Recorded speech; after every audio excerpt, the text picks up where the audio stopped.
ये video BCom part first students के लिए है। सब्जेक्ट है बिजनेस इकोनॉमिक्स और टॉपिक हमारा मांग की लोच, elasticity of demand. Elasticity of demand पे इससे पहले भी हम एक वीडियो बना चुके हैं। ये इलास्टिसिटी ऑफ डिमांड का सेकंड वीडियो है। तो चलते हैं नेक्स्ट स्लाइड पे। जब हमने लॉ ऑफ डिमांड पढ़ा था तो उसके अंदर भी हमने types of law of demand types of demand पढ़ा था, जिसके अंदर हमने प्राइस डिमांड, इनकम डिमांड और क्रॉस डिमांड। तो इसी प्रकार हम भी उस जो टाइप्स ऑफ डिमांड पढ़ा था तो उसकी अलग अलग इलास्टिसिटी भी अलग अलग तरीके से निकलेगी। तो हम अब क्या पढ़ रहे हैं, types of elasticity of demand. जो हमने लॉ ऑफ डिमांड में अलग अलग डिमांड पढ़ी थी उसी के अलग अलग इलास्टिसिटी निकालने का तरीका वो हम समझेंगे। तो पहले हमने पढ़ते हैं मांग की कीमत लोच, price elasticity of demand. Price elasticity of demand में क्या होता है, प्राइस डिमांड का प्राइस डिमांड हमने पढ़ा था, उसके अंदर भी यही था कि जब है ना प्राइस का जो चेंज होगा उसके रिस्पॉन्स में क्वांटिटी में कैसे चेंज होगा ये बताया था। तो उसको मेज़र करने के लिए हम इलास्टिसिटी ऑफ डिमांड पढ़ रहे हैं। तो इसके अंदर हम क्या करेंगे, प्राइस का चेंज होगा तो क्वांटिटी का क्या रिस्पॉन्स रहेगा वो देखेंगे। तो देखते हैं इलास्टिसिटी ऑफ डिमांड बराबर percentage change in demand percentage change in price. तो ये लास्ट वीडियो वाला ही फॉर्मूला है, सॉरी एग्जांपल है। अब प्राइस है 5 रुपीज़, 5 रुपीज़ से प्राइस चेंज कितनी हो गई, 4.75 हो गई है। और क्वांटिटी डिमांड में क्या हो गया, 400 से 450। क्वांटिटी डिमांड में बढ़ गई, प्राइस कम हुई है तो क्वांटिटी इन डिमांड बढ़ गई है, इंक्रीज हो गई है। अब हम percentage of change in demand ले लेते हैं। Percentage change in demand 50 rupees से चेंज हुआ है तो कितना परसेंटेज चेंज हो गया, 12.5 परसेंटेज चेंज हो गया डिमांड में। और प्राइस में कितना चेंज हुआ, 0.25 पैसा हुआ। P1 से P2 में कितना चेंज हुआ, 0.25 पैसा। इसका परसेंटेज निकाल देते हैं। जो change in percentage change in price कितना हुआ, 5% हो गया। अब 12.5 ऊपर डिमांड है, नीचे प्राइस, ऊपर परसेंटेज चेंज इन डिमांड, तो 12.5 ले लिया और डिवाइड किससे कर रहे हैं, परसेंटेज चेंज इन प्राइस। तो परसेंटेज चेंज इन प्राइस हो गया 5, तो हमारा आंसर आ गया 2.5। ये क्या हुआ, प्राइस इलास्टिसिटी। प्राइस इलास्टिसिटी में प्राइस के चेंजेस से, प्राइस में चेंज होने से डिमांड में जो चेंज आएगा उसको हम फाइंड आउट करेंगे। तो ये रिस्पॉन्सिवनेस हमने चेक की है किसमें, प्राइस इलास्टिसिटी के अंदर। और इसका जो दूसरा फार्मूला है, पहला तो परसेंटेज वाला फार्मूला है और सेकंड क्या है, सेकंड है डाटा। हमारे पास फिगर वही है, डाटा वही है। 5 से पहले प्राइस थी 5 रुपीज़, अब प्राइस चेंज हो गई 4.75। और क्वांटिटी डिमांड क्या हो गई, जब 5 रुपीज़ प्राइस थी तो क्वांटिटी डिमांड थी 400, और जब प्राइस चेंज हो गई 4.75 डिक्रीज़ हो गई है प्राइस, तो क्वांटिटी बढ़ गई, क्वांटिटी डिमांडेड बढ़ गई, 450 हो गई।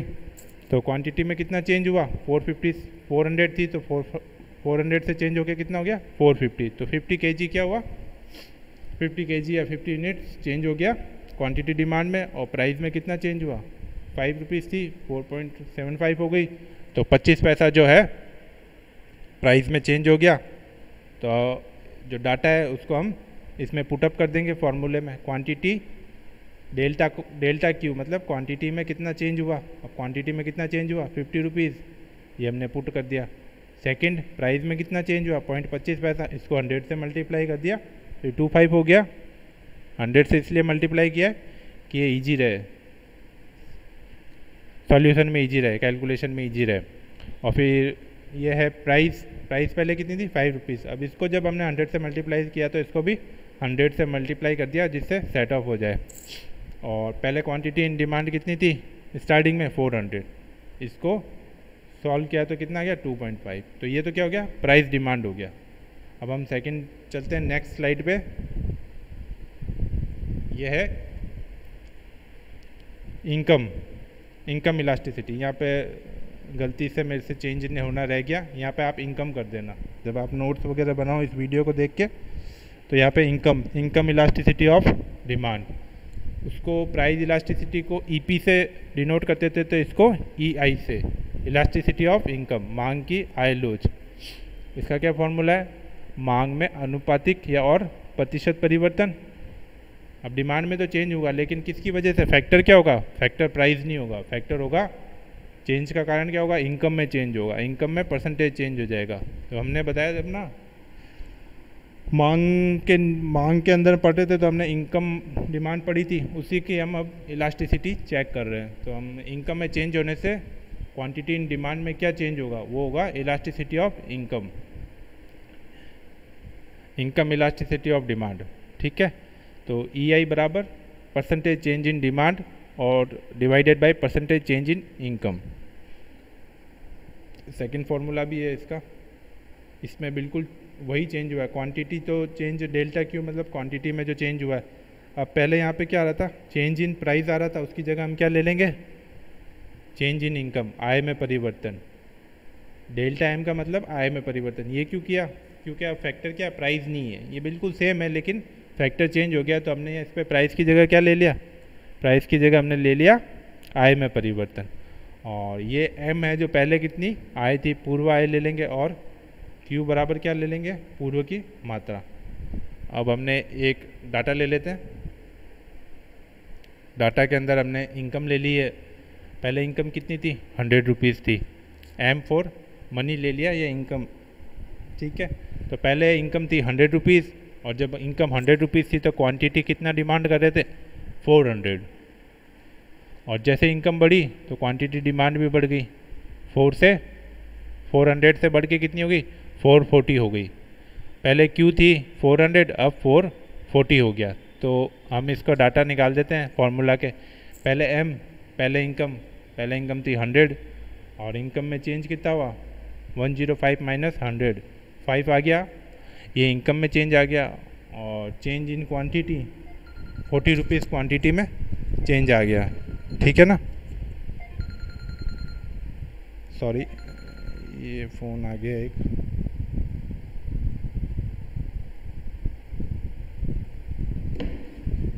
सॉरी इंटरप्ट हो गया, वापस से देख लेते हैं। जब पहले इनकम 100 रुपीज़ थी, फिर 100 इनकम थी जब क्वांटिटी इन डिमांड 400 था, और अब इनकम बढ़ के 105 हो गई, तो क्वांटिटी डिमांड बढ़ गई, क्योंकि ज़्यादा इनकम हो जाएगी तो हम ज़्यादा क्वांटिटी खरीद पाएंगे, कैपेसिटी बाइंग कैपेसिटी ज़्यादा हो जाएगी। तो हम जो फॉर्मूले में वो फिगर फाइंड आउट कर लेते हैं, एम बराबर पहले वाली इनकम 100, स्टार्टिंग में इनकम क्या होगी 100, और इनकम में चेंज कितना हुआ है, 105 से 105 हो गया, 100 से 105 हो गया, तो चेंज कितना हुआ, इन दोनों का डिफरेंस 5 रुपीज़ चेंज हुआ। क्वांटिटी इन डिमांड में कितना चेंज हुआ, 440 हो गया 400 से, तो 40 रुपीज़ 40 यूनिट्स इसमें चेंज हुआ, और पहले क्वांटिटी कितनी थी 400। अब इसको फार्मूले में पुट कर देंगे, चेंज इन क्वांटिटी 40 ले लेंगे, चेंज इन प्राइस 5 ले लेंगे, पहले सॉरी चेंज इन प्राइस नहीं, चेंज इन इनकम लेंगे इसको, डेल्टा एम बराबर income, change in income 5 rupees, पहले इनकम थी 100 ले लेंगे, और पहले क्वांटिटी डिमांड 400 कर लेंगे, तो हमारा आंसर कितना आ जाएगा 2। इलास्टिसिटी क्या हो गया 2। अब इनकम में क्या होगा, 1 गुना चेंज होगा, तो 1% चेंज होगा, तो क्वांटिटी इन डिमांड में 2% चेंज होगा। इलास्टिसिटी ऑफ प्राइस का क्या हुआ, इनकम इलास्टिसिटी ऑफ डिमांड का ये मीनिंग हुआ, जो 2 आया ना हमारे, इनकम में 1 गुना चेंज होगा तो क्वांटिटी ऑफ डिमांड में 2 गुना चेंज होगा। अगर इनकम 100 रुपये से बढ़ेगी तो क्वांटिटी ऑफ डिमांड उससे दुगनी बढ़ेगी, दुगनी यानी 200 यूनिट बढ़ेगी, 200 नहीं, उसके परसेंटेज में अगर 100% बढ़ेगी तो वो 200% बढ़ेगी। ठीक है ना, अब इसमें देखो ना 5% बढ़ा है ना, 100 का 5% 5 हो गया, और इसमें कितना बढ़ा, ये 5% बढ़ा तो इसका 10% बढ़ गया। तो इनकम इलास्टिसिटी 2 है, तो ये 5% बढ़ा तो ये 10% बढ़ेगा, डबल का मतलब ये है। अब इनकम डिमांड में हमने पढ़ा था 2 टाइप्स का गुड्स पढ़ा था, सुपीरियर गुड्स और इन्फीरियर गुड्स। तो इसमें कुछ चेंज नहीं होगा, इन्फीरियर होगा या सुपीरियर, हमारे को क्या सुपीरियर होगा तो क्या होगा, इनकम बढ़ेगी तो क्वांटिटी बढ़ेगी, क्वांटिटी इन डिमांड, इनकम बढ़ेगी तो क्वांटिटी इन डिमांड बढ़ेगी। और अगर इन्फीरियर गुड्स होगा तो क्या होगा, इन्फीरियर गुड्स होगा तो इनकम बढ़ने के साथ डिमांड कम होती चली जाएगी, क्योंकि इनकम शिफ्ट होगी सुपीरियर गुड्स की तरफ। तो उससे चेंज नहीं, हम तो चेंज नेगेटिव हो या पॉजिटिव हो, इन्वर्स हो या फेवरेबल हो, तो हमको तो उसको चेंजेस को निकालना है, ये नहीं देखना है कि सुपीरियर या इन्फीरियर। तो इसके लिए अलग अलग फार्मूला नहीं होगा, एक ही होगा, सुपीरियर गुड्स के केस में भी यही होगा और इंफीरियर गुड्स के केस में भी यही फार्मूला होगा। अब नेक्स्ट लेते हैं cross price elasticity of demand. तो क्रॉस डिमांड में हमने देखा था क्या होता, एक एग्जांपल लिया था हमने टी और कॉफ़ी का। उसके अंदर क्या होता था, जैसे टी की प्राइस अगर चेंज होगी तो टी का सब्स्टिट्यूट क्या है, कॉफ़ी है ना। तो टी की प्राइस अगर बढ़ेगी तो कॉफ़ी की डिमांड बढ़ जाएगी।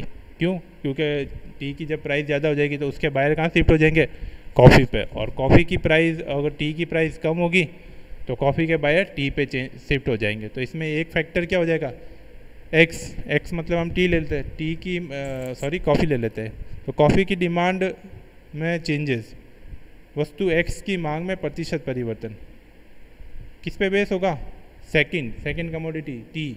टी की प्राइस चेंज होगा तो क्या होगा, कॉफ़ी, अगर कॉफ़ी की कांस्टेंट रहे और टी की बढ़ती रहे या घटती रहे तो उसके अंदर क्या होगा, चेंजेस होगा, डिमांड में चेंज होगा ना कॉफ़ी में, क्योंकि टी से बायर कहाँ शिफ्ट हो जाएंगे, कॉफ़ी की तरफ। तो इस केस में हम क्या निकालेंगे, क्रॉस इलास्टिसिटी। अब इसमें भी हमने दो लिया था, एक तो कॉम्प्लीमेंट्री गुड लिया था जो साथ में काम आता है, एक सब्स्टिट्यूट गुड्स लिया था। तो उसका अलग अलग है इसमें फॉर्मूला, वो हम अलग वीडियो में समझेंगे इसको। लेकिन अगर ये है जो फार्मूला है, ये सब्स्टिट्यूट गुड्स का है जिसके अंदर हम cross price elasticity find out करेंगे। तो इसमें क्या लेंगे, एक फैक्टर लेंगे एक कमोडिटी की क्वांटिटी और एक फैक्टर लेंगे एक कमोडिटी की प्राइस। तो ये था हमारा video, types of elasticity of demand. ठीक है, थैंक यू।